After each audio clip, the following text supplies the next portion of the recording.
Hey, hi guys, welcome back to my YouTube channel. It took me a little bit longer to be convinced, but somewhere, I'll have to check for sure, somewhere in the story, I changed my tune. And ever since, I have been loving everything about it. I saved the last chapter or so, maybe even just the epilogue, to finish with you guys because you know that I love a live reaction over here. Gonna finish getting ready. I'm gonna let the book marinate, and then I'm gonna tell you why I'm pretty sure this is a 5-star read. It's over. This has been a Hachette audio production of The Missed Connection, a novel written by Tia Williams. I'm definitely gonna give it 5 stars, but let me think for a second. You're right. Okay, I have let my thoughts marinate a little. Here's what I think. This is 5-star read for sure. Let's get quick comparisons of the other ones out of the way first. To be honest, I would have to revisit them. This is just gut feelings. To be honest, I would say I enjoyed this one mostest. I don't think that's a stretch, but I also think too that her books do take a little longer to marinate for me. But this one, now that I'm thinking about it in the context, yeah. So 7 Days in June, I did like, but it really took until the second read for me to even like it. The only other one that I've read by her was A Love Song to Ricki Wilde, which I really did like, but it took until the ending too for that one to be like, oh, I loved it. But reading this one, yeah, now that I'm thinking about it in context, reading this one, it was until about 20% or maybe 25-ish where I was like, I don't know how I feel about this. And then after that, I started to really, really enjoy it. Best-selling author Tia Williams returns with an intensely romantic, deliciously sexy tale about a woman searching for her handsome seatmate from a European flight and the unexpected places her hunt for love leads her.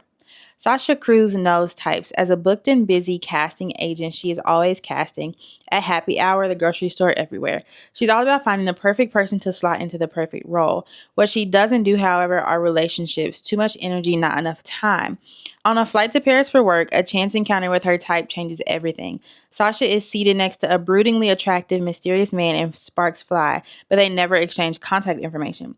Convinced she is lost out on her soulmate, Sasha emails her work friend, but accidentally writes the entire company worldwide. The international manhunt for CF begins.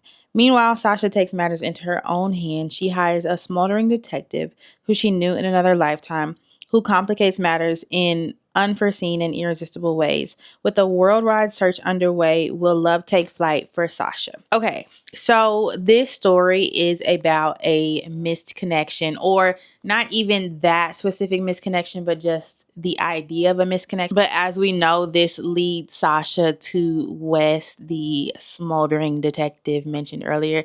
And that's not really a spoiler. We find that out kind of early on. I was thinking that too. Initially, I was like, okay, well, this is going to be a love triangle. I'm going to have to compete with or mentally do gymnastics between two love interests. However, that's not really the case. As soon as we get to hear from Wes's character, we know from the beginning, okay, this is the main love interest, and the misconnection is kind of just a vehicle for their romance. Okay, up until 28%, where I was kind of like, what is really going on? But that's where we were establishing some of these characters and things about them. We also kind of get context for the flight. Okay, so now let me give you my synopsis of the story. So we meet Sasha on the go. She is again a casting agent and she's casting this commercial. We also learn about her though that she's very much a homebody when it's not pertaining to work.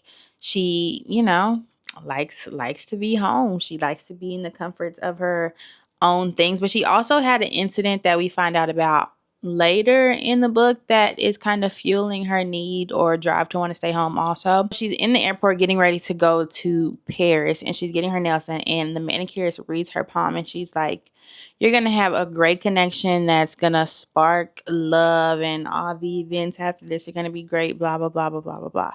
So we know that Sasha is a homebody. She's also just now putting herself out there again because she's excited about the idea of making friends and being seen by the world and kind of coming back to herself.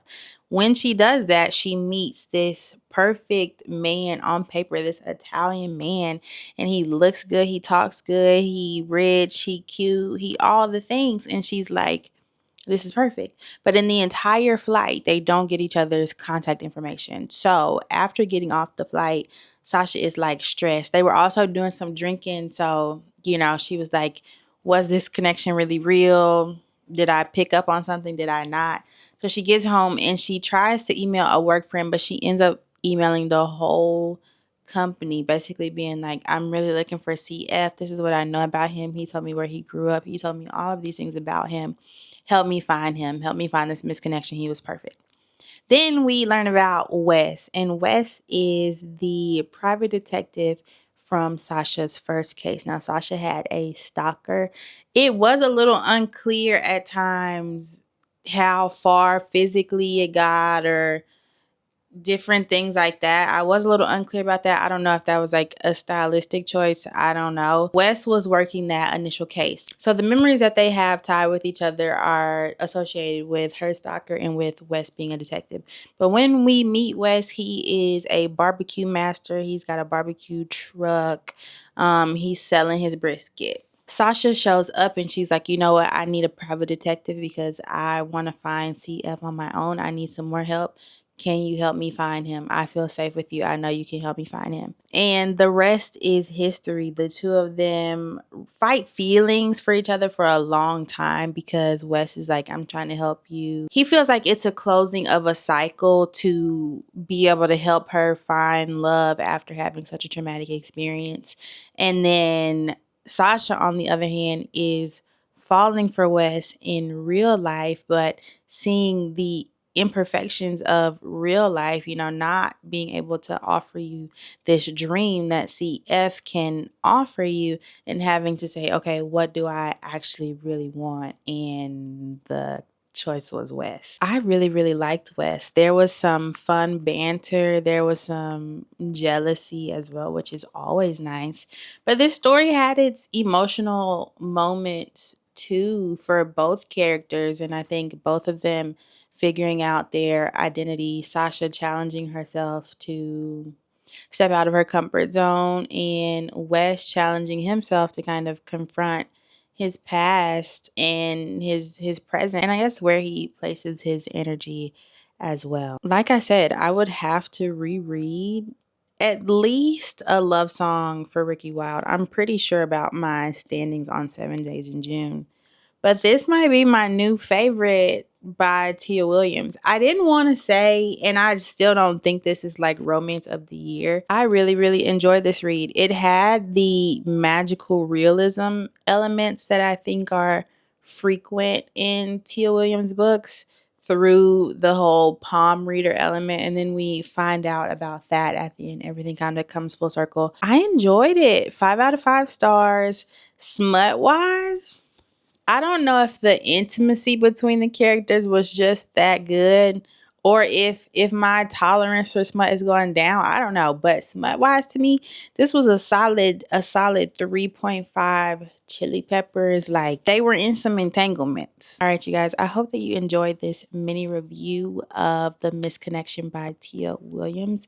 I'm going to do more of these mini reviews. They're so fun to do. It keeps me inspired to actually finish the book, which my TBR is overflowing right now. Let me know if this book is on your radar, what you think about other Tia Williams books, if you've read them, if this would be your first one.